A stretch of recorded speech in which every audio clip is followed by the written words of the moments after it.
Good afternoon. Good afternoon. Another Thursday, 10th of November 2022. We have 11 more months to go for a national, or we call it the general and presidential elections. Welcome, welcome. My name is Isaac Red, and I'd like to welcome you wherever you are. If you're driving home after work or you're still at work, trying to get ready for home, from school, or for our people in the countryside. By this time, what do they do? Come from the come from the farm? No, they're trying to eat on the farm, trying to fell and clear the farmland. Melvin Stewart is reminded by farm days. I'm reminded of my farm days in Blamie, Bunk County, or in Barabo.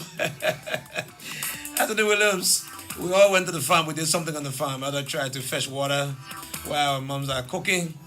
And I remember the cool when everybody comes to play your farm. Welcome to the show. A beautiful afternoon. You're driving a taxi. Welcome. This is the familiar theme song that brings us to the radio.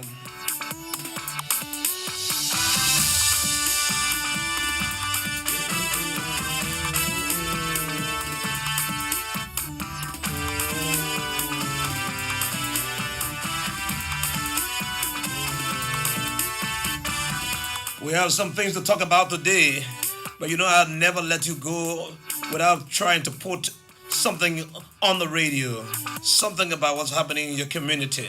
And that's what I call the good news. So I'll give you the opportunity to call to the show and give us the good news in your area. I like good news, and I know you like good news too. And so together, the good news makes us to live longer and makes us to smile.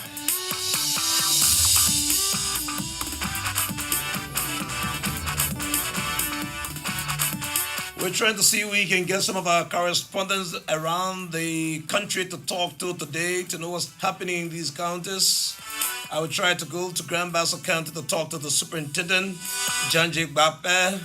I will go to the superintendent of Bunk County, Esther Walker. And I will also go to the superintendent of Mussurado County. What's happening in these counties? If you are in your county and you know something's happening and you want to bring to our attention, we'll be glad to hear from you. Grand Crew County, Assistant Superintendent for Development, Joe Sepe, will also be on the show this day. But again, my name is Isaac and I'd like to say welcome to the show. Here we are positive, we bring good news, and I will take a break. Yeah, I'll take a break, bring some... two commercials, not some, let me just be definite, two commercials. And then when I come back, I will read for you some of the trending. Everybody wants to know where is the president of Liberia. We have said where he is, but you are following, you're interested in knowing where your head of state is, how long he's going to be there, and other issues around the country. So keep listening to ELBC Radio. Let me take this break, and I will be right back. Be right back here on the show. Don't forget I said to you that I will talk to a couple of superintendents, Grand Bassa, talk to Mussurado, talk to Bunk County, and I will talk to the Assistant Superintendent for Development of Grand Crew County. They will be telling us exactly what's obtaining in those counties. Yeah, it's a break, and I'll be right back.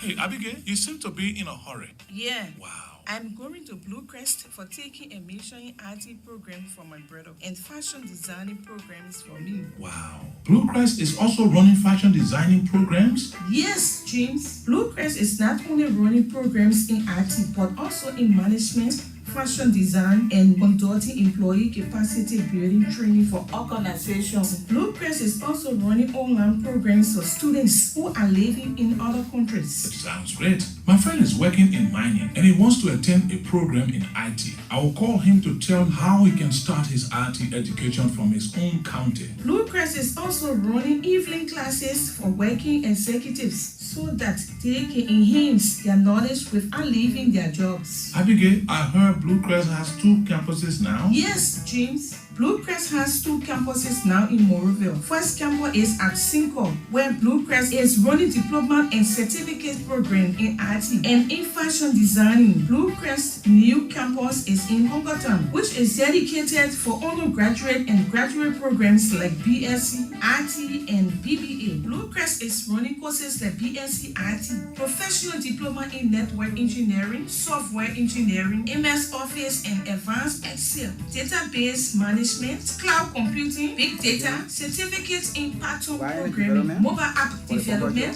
Website Designing, Graphic Designing, Cisco, CCNA, Cyber Security, Ethical Hacking, Tolle, QuickBook, and many more in IT. In Management Studies, Bluecrest is running BBA, Professional Diploma in Digital Marketing, Certificate in Project Management, and many skill development programs. Bluecrest School of Fashion and Design, running Professional Diploma and Certificate in Fashion Design, Pattern Making and Garment, Construction and Boutique Management. Bluecrest is also running vacation school programs in computers for children from grade 5 to 12. Wow. Bluecrest is transforming education in Liberia. Join Bluecrest today and secure your professional future. For more information, visit Bluecrest or call 0888-999-444 or 0700-496-011. Bluecrest Education for Life.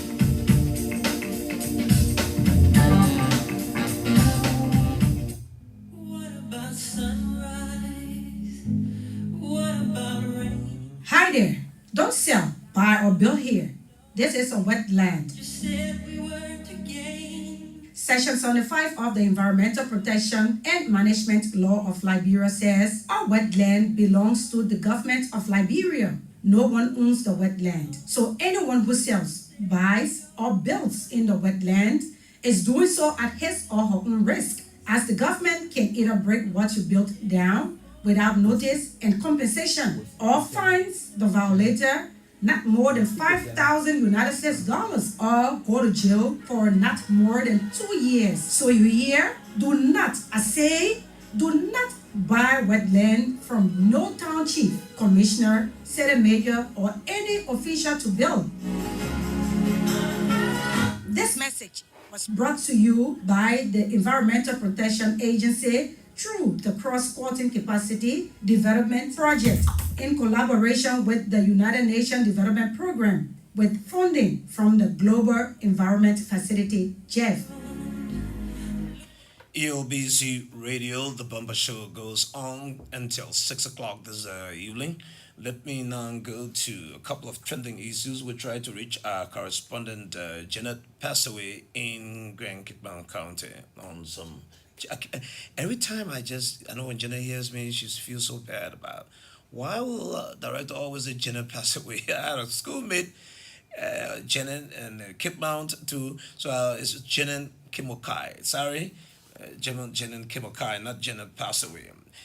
President George Weah declares Friday, November 11, that's tomorrow, National Census Day. His Excellency, the President of the Republic of Liberia, George Manneh Weah, has by proclamation declared Friday, November 11 as National Census Day and is to be observed throughout the Republic as a national holiday.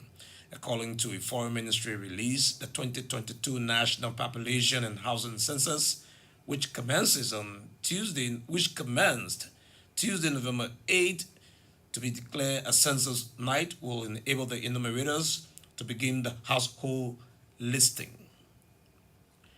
President George Weah arrives in France for Peace Forum. And before I go to where the president is and for what, let me let you know that information circulating that the census is postponed is not true. The census goes on tomorrow, Friday. So stay where you are. Just monitor your family, do some cleaning up until the enumerators come and check you. So the census continues. The census is tomorrow, all through the country, or maybe I would say the other way around, throughout the country. So stay where you are. Tomorrow is a national holiday. They will stop you from leaving one point to the other because if you're living in a home, Stay there. Don't go on a farm. Don't go to work. The national holiday says you should be where you are. That's the national and population census tomorrow. President George Weah arrives in France for a peace forum.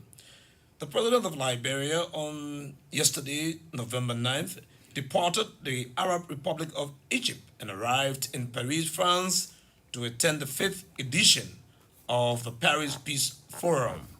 The president was earlier in Morocco and Sharm el-Sheikh, Egypt, where he attended the Medes Forum of COP27 respectively, delivering Liberia's position on critical war issues, mainly bordering on peace, pandemics, and climate change. He is now in France to attend the renowned Paris Peace Forum, which served as a platform upon which state and non-state actors engage in transitional cooperation for collective action. I remember sometimes the president went and we had a lot coming out of France. We just pray that more will come out of France at the annual Paris Peace Forum, where he will be interacting with some of his colleagues and other war leaders. As you heard me read, it says state and non-state actors, international, multinational organization. The National Fisheries Group receives additional consignment of motorized Yaman machine for free distribution. What is this? Let me read it. The huge consignment of outbound Yamaha engines have arrived in Liberia as part of efforts by the National Fisheries and Aquaculture Authority to enhance the capacity of local fishermen in the country. This is an additional to the first set of more than 500 pieces of motorized engines donated to the government of Liberia through NAFA by the Japanese government for free distribution to local fisherfolks. The 180 pieces of engines, along with their spare parts, were offloaded Wednesday, that was yesterday, from the 44th containers in Claratown, Bushra Island. Additional consignment is expected in the coming months. Good news for the fishermen. You have a motor engine you can attach to your canoe or you can attach to your mini boats and go and fish. Just make sure that you pay your taxes or register your boats. ELBC Radio, this is the Bumper Show. We're coming to you from Painesville. Liberia is moving in the right direction. Who says this? Let me read and you will know who said it. The Minister of Finance and Development Planning, Samuel Tuer, has disclosed that Liberia passing the Millennium Compact Challenge, the MCC scorecard, is an indication that the country is moving on the right trajectory. Tuer brags that even though there has been some negative propaganda against George Weah administration, the truth has unveiled itself and the success should be celebrated by every Liberian, regardless of the political persuasion they come from. According to Samuel Tuer, two big things have happened for us, and they are reputational clarity and reputational direction, confidence and faith in the stewardship of President George Weah. Now, let me go here with this other one. We will open the line soon, and I will talk to Jaden Kipokar from Grand Kitman County. I'd like to talk to two or three superintendents.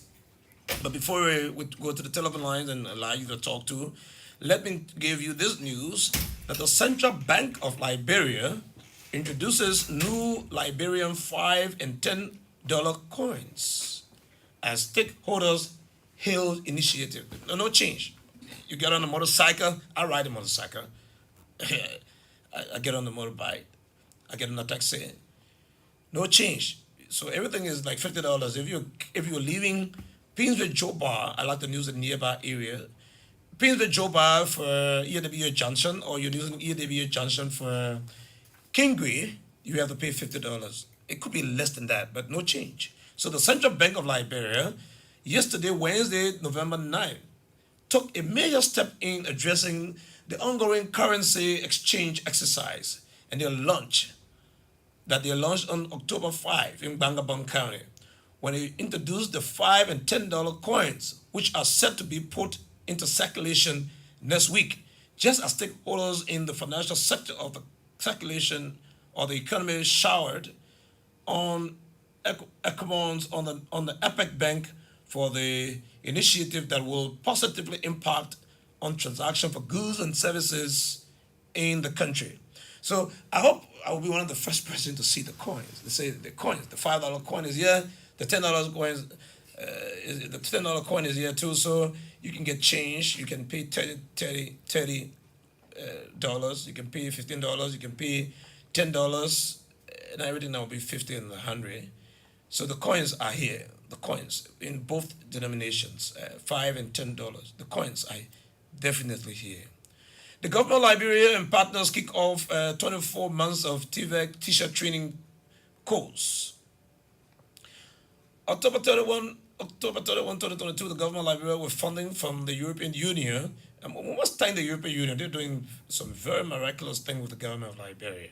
So the European Union and the government of Liberia, as well as the government of Sweden, through the Youth Rising and promoting youth empowerment through TVEC, technical and vocational education projects implemented by the United Nations Industrial Development Organization, UNIDO, commenced a 24-month TVEC teachers trainer training course. 10 serving TVEC staff will be trained as the inaugural group of TVEC teachers trainers who will help to initiate the program through the TVEC Center for Professional Training, Research and Innovation, based at the Booker Washington Institute. The Ham University of Applied Science from Finland will provide the training. Good news. I like good news. I like that kind of news. So people will go to BWI for 24 months and they will be trained to train others.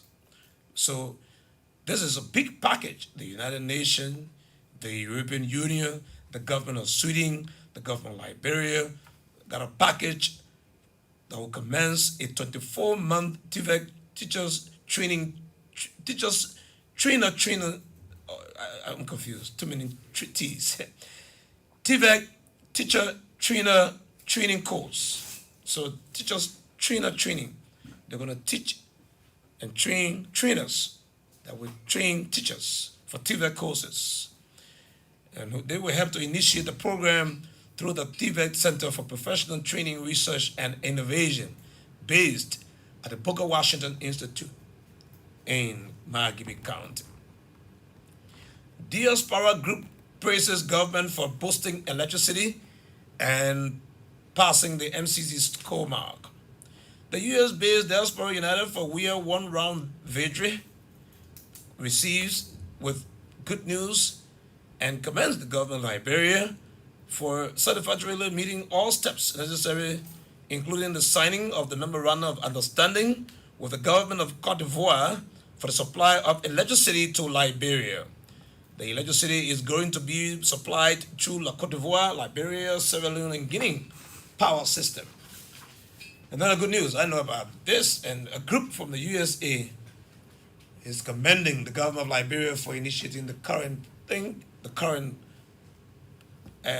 provision of current that makes current affordable, makes it available, and they also thanking the government for passing the Millennium Challenge Compact, the MCC.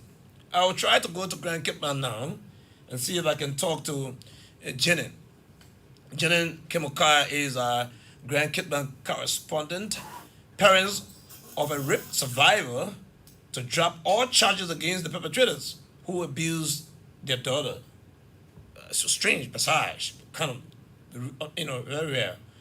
Parents of a rape survivor to drop all charges against perpetrators who abused their daughter. I'm not sure the human rights people want to hear this kind of news, but Janet Kemuka is on the line. Janet, it's been long. I haven't spoken to you. Good afternoon. Good afternoon, Director. I'm okay. I hope you're not threatening. Oh, I hope you're not. They say, Huh? I hope you're not harassed and threatening. No, I'm not. I know. I told everyone that I know. nobody from FBS I ever I called know. for That you like. to me, so I know that's the politics now. Say the people are yeah, I'm threatening their okay. correspondent. No, I mean I just wanted to just bring that in, but this is very strange for us to hear. The parents of a rape survivor uh, want to drop charges against the perpetrators of those who abused their daughter. What is this coming from? Well, this is coming from the background where the survivor father is, he said he's out of cash and he cannot run after the case without money. This is the same one case we've been reporting, it occurred October 3rd, and it was a gang rape. There are a lot of people involved. Fortunately, with the help of the Sakitara in the CSO here in the county, they were able to grab the perpetrator, the lead perpetrator, to put him beyond bars. He's currently at the Robert Suspension Prison. But according to the perpetrator, the survivor father, Mm. in getting the perpetrator and the rest of those who facilitated the process, we calculated that money after they have gotten the perpetrator, went up to some 28,000, and he's not doing nothing much. He's just a farmer. He has spent all of that money. His daughter is here to get other treatment because the survivor was transferred at the safe home and then continue medication at the Robertsport St. Timothy Government Hospital. And at that hospital, it was made known to the Secretary that there are cases the survivor is going through and they cannot control it there, so they have to transfer her to Monrovia. And he was clear that Ministry of Gender were able to transport his daughter from Robertsport to St. J and up to Monrovia with $50. And since then, he had used that money. He's completely out of cash. So even if tomorrow they are called to go for the case where he's going to take money from, he made that call during this week that he's out of money. He's calling on central government, even partners that are championing the cause against the SGBV, where he's here to get support. So in your mind, according to him, once he don't have money, he don't think he can get justice. Because even up to present, when they went to retention, according to him, after the checkup, they were also told to come back to Robertsport or in the county, but they are staying in Monrovia because they don't have money to come back in the county. And it's from that background he's saying he don't think if he can continue with the case because he think that the issue of those cases, it need money because there are a lot of expenses he went through and he continue to go through and the help is not coming from anywhere. Sorry. So Janet, what I'm getting from you is that both the survivor and her father are in Monrovia on the $50 from the Ministry of Gender, or are they, or is the father in Kitmouth and the survivor in Monrovia?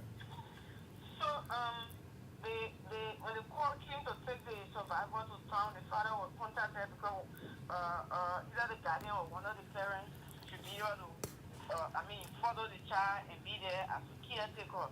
So he was the one that volunteered because the mother is unable, so she was the one that volunteered to take the child for further treatment in Monrovia with severe rape that occurred on her. They couldn't just look at it at the St. Timothy Hospital, so he was the one who took her to retention with the instruction from the safe home and that of the St. Timothy Government Hospital. But then, like I said, on their going to town, they were transferred from the gender office here in Cape Mount for $50. That transportation is from the safe home to St. J because they needed to come and do a fingerprint or some other documentation before going to Monrovia. But since then, according to him, he has been going through a whole lot, even in medication for the child and other things, and now he has been asked to take the survivor back to the safe one and that of the hospital, and he's constrained in town. So he's actually sounding frustrated because the kind of help, according to him, he really wants to see people around because he don't want to compromise the case. He can't afford seeing his daughter going through those kind of case. And according to him, the way they rape his daughter is not the way other rape cases happen because if the hospital in Cape Town cannot handle that case. The senior health center couldn't handle it. The situation couldn't handle it. It tell you how severe it is and what the pain the child is going to, director. Was that a gang rape? Yes, but what makes it a gang rape is that this child were called by a friend that they live very close. So that's one facilitator, and when they get to where the perpetrator were, one person provided a room, and when the perpetrator finally get hold of the girl, another person locked the door. So this person who locked the door is also behind bar, and the two other persons, though we were told from the preliminary investigation there were only one juvenile that will form part of that entire process. But when the case went to the court, the judge that is there said the other guy is also the other girl who is also pregnant who came to court again. She's also a juvenile. And I talked to the women and children protection person yesterday on our case, and he also expressed his frustration as well because he always kind of the first person. Contact them when those kind of cases come out in the county that had to do with rape case, and he was clear to say that there was only one juvenile in that entire case. So when the case got to the Medina Magistrate Court, nobody knew how it turned around, and the judge was like, other people were alleging that the judge said from the way he looked at the girl who came to court, the little 13-year-old girl, it appears that she's a juvenile. And this is something the CSO council in the county also has problem with. When the vice president visited, they were able to complain that and also asking for revisitation of those people, even the one security and even the judge, to look at their stay in the county, because they're also thinking that those people are overstaying in the county, and this is the reason why government not even winning most of those rape cases, because they have been made clear that from the Ministry of General in the county, over 20 rape cases, the government have actually lost those cases. And some of those cases can start spotting, according to the council, can start spotting from the justice own end, because if the WAP security is saying there are only one juvenile case, and when it got person among the three persons, and when it got to the court, the judge is saying from the way you look at the other person, it appears that they are also underage. So as we speak, two persons are out in the community, and one of the three is also beyond bar with the perpetrator who actually abused the child. So where did the father disclose his frustration and intent to drop the charges? At the court, or he told you as a journalist? He told me as a journalist. He actually been calling back to back. Even yesterday, he was on my line that they are from the, retention. They've been given document again to come back. How can he get back? And he also called the gender office in Barbersport, but then they were like, they already don't have funding now. The little one they had was what they were able to give to him. So that was one of the things he said. Even this morning again, we also make that call. So he kind of like, he in mind when those kind of things take place, especially he wants justice, he needed the people around him, like the justice or even the Ministry of Gender. He said he's been doing well, the fact that they were able to get his daughter to the safe home and also care for further treatment going from the Sumile Government Hospital. They get to know that she was like kind of coming down with what they call fistula from the rape, because the hospital were even thinking about sending her to Banga. Probably it's the same issue of the finance, and they had to stop to Monrovia. All right, Janet, thank you so much for that report. We look forward for more on that particular case and see how it ends, and also other developments in Grand Kitman County. We're not having you on the line. See you sometime soon. Thank you so much. All right, Grand Kitman County, Lepiso, our correspondent Janet Kemokai from Grand Kitman County, ELBC Radio. We will try to, same as though some of the other persons are not answering the phone. We're trying to reach to Superintendent Janji Papwe. If he could give us a call, that would be good. We're trying to get to him, to no avail. Joseph Wongwe will be on the line shortly. Joseph is from Nimba County, the Ministry of Education and Public Works, two ministries. call upon to rehabilitate the only public school in Babutuo in Nima County, District 7. That's Joseph Wongwe shortly. We'll be having him on the line, our Upper Nimba County correspondent.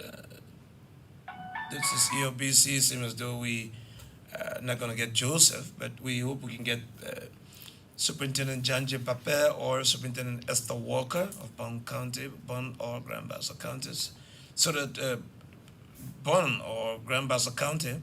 So we talk about what's going on in those counties, as well as the superintendent of, he's the assistant superintendent for development, Grand Crew County. The roads are being paved in Barclay. How far is the road project?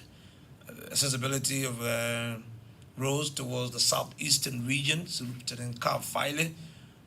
We hope to get another superintendent to talk about developments in his or her county. Mosquito County Superintendent Florian Brady could also call so that we talk about your county. ELBC Radio.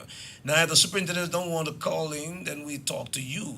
You know, ELBC is here to bring the news from the people to the government, from the government to the people. ELBC is here to work with you to ensure that all the news from the countryside is brought to the policymakers and solutions are found. It's not just giving the news, but it's also about acting on things that are coming out of the news. EPA, the Environmental Protection Agency, is also ready and set to do all it has to do to ensure its deeds and wars about those who are building in the swampland, those who are selling the swampland. Don't forget, don't think that EPA has forgotten about you. You will get a result of violating the environmental laws of Liberia. EPA says to us, we will drink our soup when it's cold. This is ELBC, the Society for the Conservation of Nature, West Africa, Liberia, recruits 60 persons to clean up the mangrove in Sino. We hope to talk to Sarah Alex, our Greenville Sino County correspondent, to talk about 60 persons being recruited to clean up the mangrove in Sino. So EPA is working to clean up the mangrove. If you build in the mangrove forest, you will definitely be punished. So let's see if we can get to Sarah Alex, our Sino County correspondent, who will tell us about the 60 persons being recruited to clean up the mangrove in Sino County. Our correspondents getting ready for the holiday tomorrow. Most of them are on the line. So we will try to take a break. Let me get the music on here. And when we come back, we will definitely open the lines for you and we will get the good news from your end. ELBC Radio, this is 99.9. Sarah, good afternoon. Sarah? Yes? Oh, I thought it was difficult to get you. Are you in a place that we can get you very clear now? Yes, I'm getting you now. All right, Sarah. So what about this Society for the Conservation of Nature, West Africa? They are recruiting people from Sino to clean up the mangrove in Sino. Which part of Sino? Okay, so the organization is presently within Sino County, to be precise, Greenville City, and they are working collaborations with the Greenville City Corporation to make sure that the city is well clean, and then they have people who will be doing the monitoring aspect of the macro land within the county. According to the spokesperson and the city mayor of Greenville, they said that there are a lot of people who are building on the macro land, which will cause some damages in time to come. So in order to maintain the coexistence to avoid all this stuff, it is necessary to act right now than later instead of looking for money to do prevention. So they employ 60% within the city, which is Greenville, one community to the other to see, to identify those macro land that people are building on. So how long will the cleaning up exercise last, and who's gonna pay to be cleaning up the mangrove forest? Okay, so according to the city mayor, Honorable Ote Seaton, he said that